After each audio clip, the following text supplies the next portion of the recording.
Alright, so welcome back again to Pinoy Screencast. I'm B-Boy and today is my review of the Infinix Xband 3. So I got this sa Lazada for only 499 pesos, but I think it's still on sale sa Shopee and even sa Lazada. So just check it out. Ang original price niya is I think 799 or 999. So if makakita pa rin kayo ng 499, go check that out. I'll link it down below kung saan nyo siya pwedeng mabili if you're also interested after watching this video. Hopefully you tune in until the end of this video because I promise you this will be worth waiting para sa review ng Xband 3 kasi upon checking sa YouTube, there's really not much of a review and before I purchased this device, I watched muna yung mga ibang review and kumbaga quite skeptical ako kasi based from recent experience sa Mi Band 2, I was really disappointed kasi merong mga features ako na hinahanap for a smart band na hindi ko nakita sa Mi Band 2. Although meron siya pero you really need to dig into some third-party app at the same time maghanap sa mga forum ng mga may support and other stuff. With this Xband 3 for the price of 499, I can say it's worth it. So first and foremost, yung box niya, as you can see, it's really basic, square type, and then color white. Plus, yung sa likuran niya, makikita natin yung mga features niya. Ang highlight lang naman dito is yung 20-day battery life, IP67, and then yung sleep monitor, plus Bluetooth 4.0, and meron siyang app na compatible sa Android and iOS. Which is mamaya, papakita ko sa inyo yung full detail ng app niya. Okay, so inside the box, makikita natin is yung unit, and then yung charger, plus yung manual niya. Although yung manual niya, wala na dito. Yung manual niya is colored, really detailed. I suggest, once you purchase this, read the manual kasi most of the details ay nandoon na hindi nyo mababasa or makikita online. And most of the vital information na kailangan nyo is nandoon. And isa na doon is yung sa first charging ng device. So, when you purchase this device and first unboxing nyo, magtataka kayo bakit wala siyang charge. Uy, defect ata yung unit ko and bakit hindi nag-boot up. And the reason behind it, wala talagang battery. So, you need to charge it for less than an hour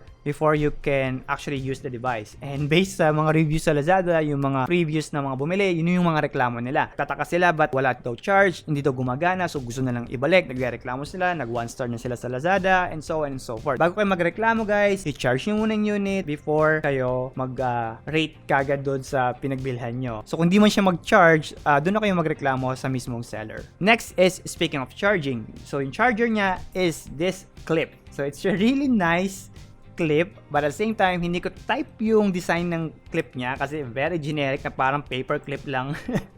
But it works.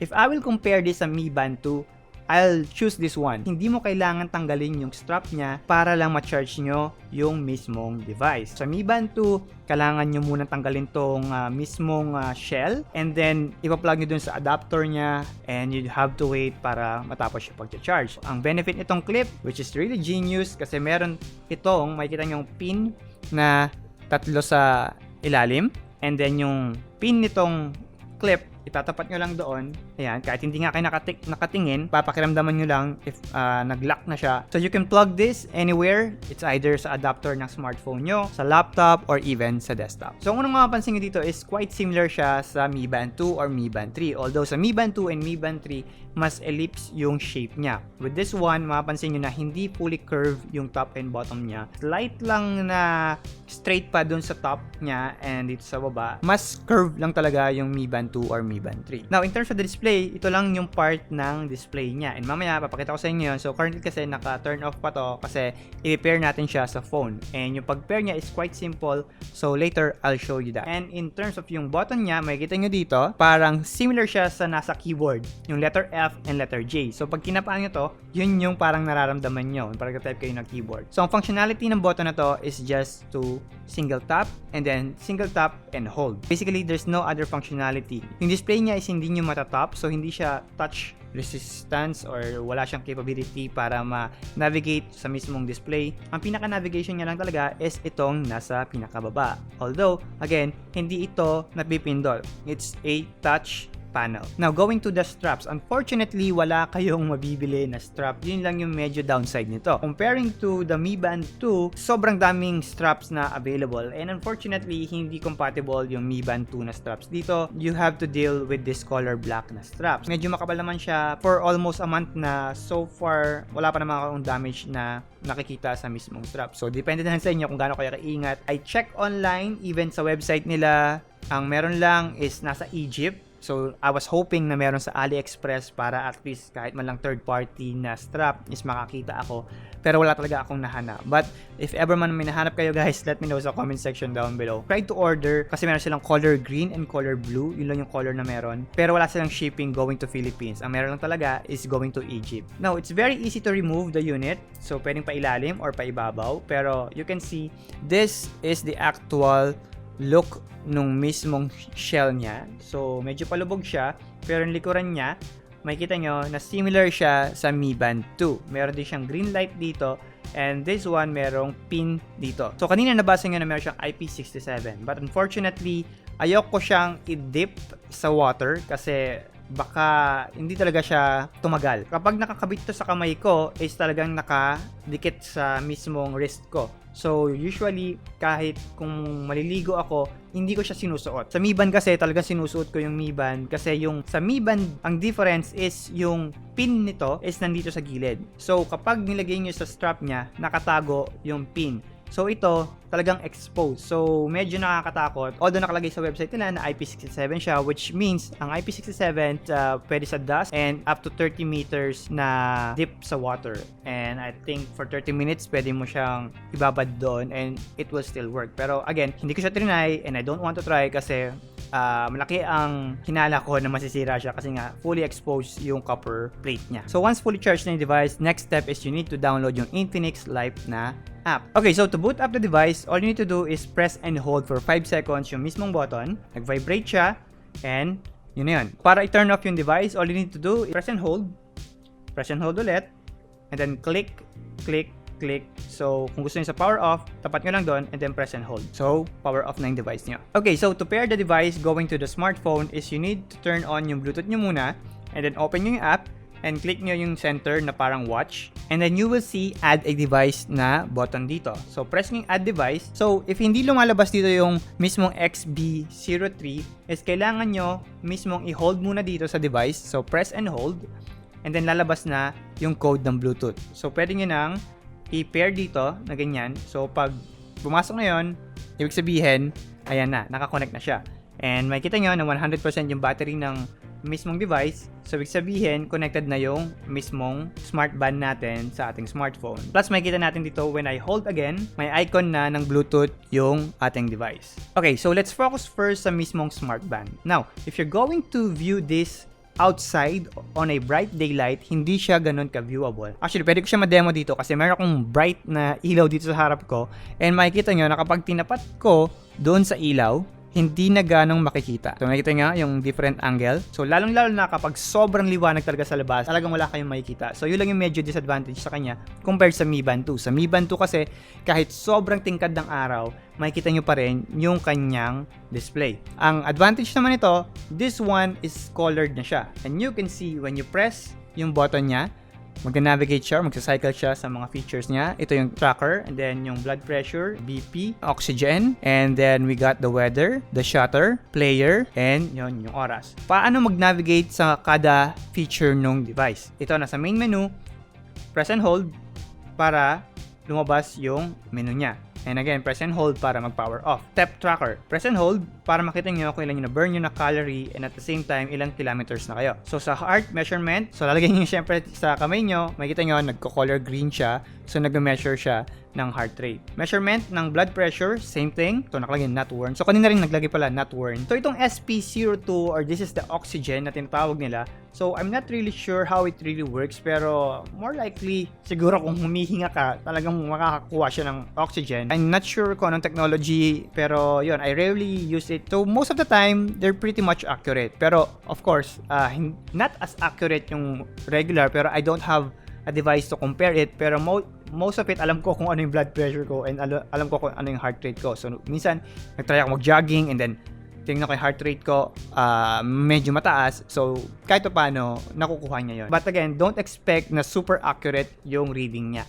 So more likely parang reference nyo lang siya. So for the weather, when I press and hold, lalabas tomorrow is 26 and 28. And ang next nun, shutter. So for the shutter, makikita nyo dito, once I press and hold, mag-open yung camera app. So yung camera app is hindi yung camera app na default ng phone. Sarili niyang camera app doon sa app ng Infinix. So kung gusto ko mag-selfie, click ko lang ulit yon habang nasa shutter. Magkakaroon siya ng countdown and makakapag-prepare kayo for the selfie. And ayun. Alright, so this is one of my favorite feature ng device na to, and that is the player. So just to give you a quick background, sa Mi Band 2 is you need to download third-party app in order for you para ma-access lang yung player. It's either yung built-in player ng phone nyo, YouTube or Spotify or other app na merong player. So ang kagandahan sa Xband 3 is kapag nasa home screen lang kayo, by default nasa player kayo, click nyo lang and then tap nyo and lalabas dito yung navigation niya. So meron siyang previous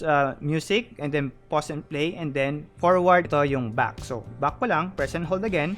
So if you want to go inside, press and hold and then tap para mag-cycle. So for example, I will play a music. By default, nasa home screen, click ko lang yung play. Marinig nyo, nag-play yung default ko na player. So press and hold ko lang ulit. Magpo-pause na yung music ko. Second is sa YouTube. As you can see, again, nasa player pa ako. Tap ko lang ulit and tapat ko sa pause and play. Pause and play. Nagpo-play na yung YouTube video ko. Nakakontrol ko siya. So again, pause. So kung gusto kong mag-next ng video, press ko lang. Nasa next video na ako. So you can navigate basically sa YouTube app mismo. So this is my favorite. So sabi ko nga, ito yung pinaka-experiment ko when it comes to buying this device. Kasi I was looking for a smart band na kayang mag-control ng Spotify. Marami na akong biniling mga smart band. Yan, may Mi Band 2, merong Cherry Mobile, merong O+. Kumbaga, ang dami ko nasubukan. All of them hindi kayang mag-control ng Spotify. Ang pinakakaya lang nilang kontrolin is yung built-in music player, which is kailangan pa mag-download ng MP3, which is sino bang nag-download pa ngayon ng MP3. So with this one, makita nyo, I have the Spotify here. Pili ako ng isang music, nag-play siya, so hinaan ko lang, yan. Pero pag click ko sa player ko, magpo-pause na yung Spotify, and then click ulit, mag-play yung Spotify. Yung next, press and hold again, mag-next na. So rewind, press and hold, previews, ayun. So wala nga lang siyang fast forward kasi nga press and hold lang siya and tap. So pag nag-tap ako, nag-navigate siya or nag-cycle siya. So yun. So again, this is really nice feature kasi I've been looking for a smart band na kaya mag-control. Kasi usually, yung mga smart band, may ganitong feature is makikita nyo lang sa mga high-end. So andyan yung mga Stratos, andyan yung Fitbit, and iba pang mga Android smartwatch. With this, I'm really happy kasi capable of doing pag-control sa Spotify, sa YouTube, and it's really convenient kasi for example, meron akong wireless earphone, kamukha ng Xiaomi. So nakakabit yung Xiaomi and then ayoko mag-tap dito. So gagawin ko lang, itatapat ko lang sa player habang nag-play yung music ko o yung podcast na pinapakinggan ko, pause, okay na yung podcast, and then gusto ko mag-switch sa YouTube, lipat ko lang sa YouTube, pause and play, and next, and next. So remotely, I don't need to go to my phone each and every time na gusto kong mag-next ng music. So with this one, remote control ko siya and it's really convenient. Okay, so now we're going to check yung mismong app niya, and here are the features na meron yung kanyang dedicated na app. So watch face niya, ang meron lang dito is tatlo. So color green, color pink, and then yung default niya. So itong nasa pinakakanan, ito yung default. So makikita nyo dito, pag nag-switch tayo, magpapalit kagad yung mismong home screen niya remotely. So click, pag nag-open ulit, click, and then hintayin natin mawala, mag-slip lang yung device, and then click ulit, ayan na siya, nagpalit na kagad siya. Walang ibang color, so hopefully kahit paano mag-update si Infinix, kahit walang madagdagan ng kahit additional na tatlo ulit, pero yun, so kahit paano not bad naman yung default niya na skin. Although yun yung advantage nga lang ng Mi Band 2 kasi marami silang tweaking or pwedeng gawin dun sa mismong interface. Pero yun nga, this one I'm not complaining kasi colored siya and kahit paano functional naman yung mismong watch face niya. Is another feature na gusto ko is notification. So you can see here, basically you can access yung mga notification sa phone call, sa messages, Facebook, Twitter, and so on and so forth. And sa pinakailalim, merong others. So basically, lahat ng notification nyo kahit saang app, ma-access nyo and mababasa nyo. Unfortunately, again, since hindi nyo pwedeng hawakan to or hindi nyo pwedeng itap, so hindi nyo manavigate yung mismong notification. Kunwari, maraming notification, you want to next, ihintayin nyo mawala yon, and mababasa nyo lang yung mga notif. So for example, may phone call, sino tumatawag, lalabas dun yung pangalan. Pag may text, mababasa nyo mismo yung kung anong text. Kung may notification, kunyari sa Facebook, mababasa nyo mismo yung message dun sa Facebook. And even sa email. For example, may email ako, yung subject ng email, makikita nyo dito kung anong subject yung mismong email. So as you can see, yung app niya, it's very minimalist at the same time, very functional lahat nung meron sa kanya. So the typical nga lang, yung mga alarms. So far, it works. Yung shutter, yung kanina, so either dito nyo i-navigate sa mismong device or here, sa shutter mismo. So, yung others niya is makikita natin dito yung find device. So, yung find device is mag-vibrate lang yung mismong phone. Ayan. Marinig nyo? Vibrating siya. So, hanggat hindi nyo nahanap, pwede nyo i-vibrate ng i-vibrate. Kaya gumagalaw mag-isa. So, yung time format, pwede nyo 12 hours, metric system, quick view, and so on and so forth. Upgrade niya nga lang, ang nakakagulat lang kasi nakalagay dito, upgrade. And then, meron ditong beta, I think, nalalabas sa profile. Ayan, about phone, upgrade to beta. Pero, pag clinic nyo, wala namang beta. As of the moment, walang firmware na lumabas na iba pa. Pero hopefully, I'm hoping na may firmware na magkakaroon na update dito. Kahit malang skin. Masaya na ako sa skin na additional. Pero, kumbaga, out of the box, I'm really happy with the features. So, yung profile nyo, if you want to set it, and then yung goal, ito yung sa tracker, sinet ko sa 8,000, so 8,000 steps, which is hindi ko nakukuha yung goal ko. So, going na tayo sa mismong tracking app mo. So, yung first na nandito is yung steps. Kasunod is sleep, heart rate, BP, blood oxygen, and outdoor running. Ang pinaka ginagamit ko is yung step, sleep, heart rate. Pero yung calendar, pag tinap nyo, makikita nyo, ito yung kada steps na nagagawa nyo. So, for example, this one, sa 25, naka 2,900 steps ako. So, sobrang konti niyan para sa ibang mga taong laging nasa labas kasi hindi ako gano'n lumalabas. Kaya konti lang yung steps. Lahat ng steps nyo, makikita nyo sa calendar. And yung cycle nung green circle na yan is kapag napuno yan, ibig sabihin, kota kayo doon sa 8,000 steps na sinet nyo or doon sa goal na sinet nyo. So, lalabas dito, pa napuno nyo yun, ibig sabihin, completed yung color green. Sleep din, ganun din yung functionality. Tap nyo yung sleep, click nyo yung calendar, and kapag naka 8 hours kayo natulog, puno yung color green na yan. So, most of the time, kahit paano, meron pa naman akong nakatulog ng 8 hours, and ito yung mga deep sleep ko, yung purple. Kasi nakalagay dyan, restful, light, and awake. Deep sleep. Kumbaga sa Mi Band 2, deep sleep kasi ang tawag nila. And yung iba, yan, heart rate, ganun din, calendar. So, yung mga BP ko, ayan, yan yung mga recent reading ko. So, konti lang. Kasi bihira ako mag-test ng blood pressure. Ang last one, this one is yung outdoor running. So, ganun ginagamit to, pero siguro para sa mga iba dyan na gustong gamitin to, basically, ang feature nito is if you're into running, you can basically set the GPS. Pag nag-start kayo, automatic, mababasa niya yung mismong tinakbo nyo. So, ito yung parang dry run ko dun sa isang test na ginawa ko. So recently, ito yung sa akin na ginawa ko. So far, makikita nyo na pretty much accurate naman siya. Yun nga lang, makikita nyo na lawalampas ako doon sa mismong daanan lang. Diba? So ito yung sa continest. So makikita nyo na yung color green is yan yung tinakbo ko. And upon checking, yun nga lang, may mga times na tumatalon siya doon sa road. So even though nakabike ako nito, makikita nyo na kapag nakabike kayo, hindi niya makukuha yung step count. Pero yung kilometers or yung miles, makukuha niya and yung pace. Kaya yung consumption ng calories, hindi niya rin nakuha. This is more accurate kapag you're into running. So, most of the time, yung steps nyo talagang makukuha niya.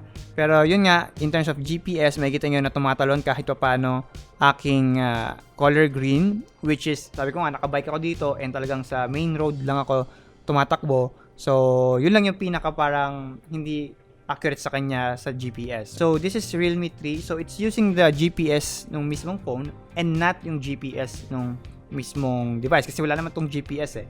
So, it rely sa mismong GPS ng device. So, you just have to take note of that. Alright, so there you have it. That's pretty much it. That's the full review of the Infinix Xband 3. Again, so far, I'm really satisfied with this device. And most of the features that I need for a smart band is nasa kanya. In terms of accuracy niya, doon sa, kunyari, kayo, tapat nyo sa mukha nyo, di ba dapat mag-open siya? So, yung sensor niya, it's pretty much accurate even sa low light. Kahit nakapatay yung ilaw, pag nagganito kayo, so, medyo may mga hit and miss din. Pero most of the time, nakukuha niya naman. Lalo na kapag pitch black. Ang nakukuha niya na sensor siguro is yung gyro. Kaya pag nag-snap kayo ng ganun sa kamay nyo, lalabas na yung mismong oras or yung mismong display. Kaya it's either yung sensor ng light or yung gyro na ginagamit niya or yung accelerometer, kung ano man na sensor ang kailangan niyang gamitin para ma-activate niya yung display. Pero yun, pag tinap mo nga lang dito sa mismong screen niya is hindi bubukas siya. Pero pag tinap mo yung mismong button niya, doon mag-open yung display. So yun, I think I've tackled most of the information na kailangan ko sabihin sa inyo. And if you still have any further questions, let me know in the comment section down below. I'll be glad to answer it if ever man na hindi ko na sabi dito sa full review ko. But pretty much that's it for the Infinix Xband 3. I'm really surprised with this one para sa 499 pesos, guys. Imagine that. Ang Mi Band is nasa 1,200, 1,500. And yung functionality na hinahanap ko is nasa 499 pesos lang. Wala na akong masasabi. Kumbaga, sobrang sulit niya para sa akin. So, yun. So, once again, I'm B-Boy. Thanks for watching. And hope to catch you up on my next video. Don't forget to give a thumbs up, like, and share this video. And see you on my next video.